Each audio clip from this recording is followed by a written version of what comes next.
Agriculture, infrastructure, protection sociale, capital humain, accès à l'eau potable et à l'électricité. Dans ces domaines et bien d'autres encore, l'appui de la Banque mondiale au gouvernement pour le financement de projets représente au 25 mai 2023 un volume de 5 milliards 775 millions de dollars. Accès amélioré à l'eau potable, c'est plus de 25 000 branchements sociaux qui ont été réalisés. Dans le secteur du développement de la protection sociale, c'est déjà en quelques années plus de 327 000 ménages qui ont bénéficié du programme des filets sociaux.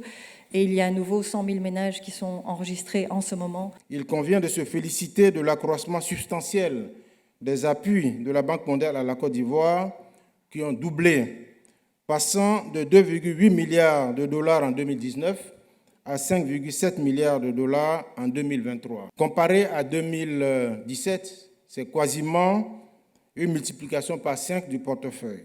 Soutient cette performance un programme basé sur les résultats qui favorise un taux de décaissement de 15%, soit un bond de 5% par rapport aux résultats de la 9e revue des projets et programmes financés et cofinancés par la Banque mondiale. Cette 10e revue, l'occasion pour l'État et son partenaire d'identifier pour chacun les leviers à améliorer. En particulier pour les projets en infrastructure, nous aimerions bien que les décisions et les négociations de ces projets ne se fassent que lorsque près de 50% du montant soit déjà prêt à être mis en passation de marché. De la capacité des entreprises sélectionnées et les retards d'exécution des contrats, il s'agit ici de faire en sorte que les propositions concrètes soient mises sur la table et permettent un processus de sélection plus rigoureux et le renforcement des capacités,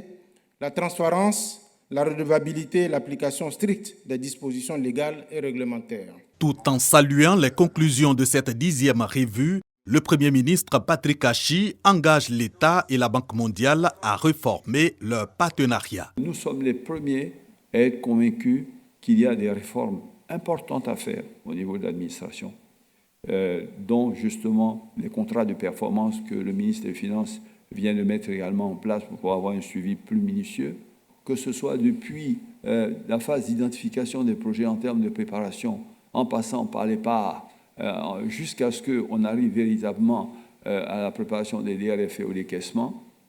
Il y a également du côté de la banque, je crois, un certain nombre de difficultés qu'il faut ensemble que nous levions.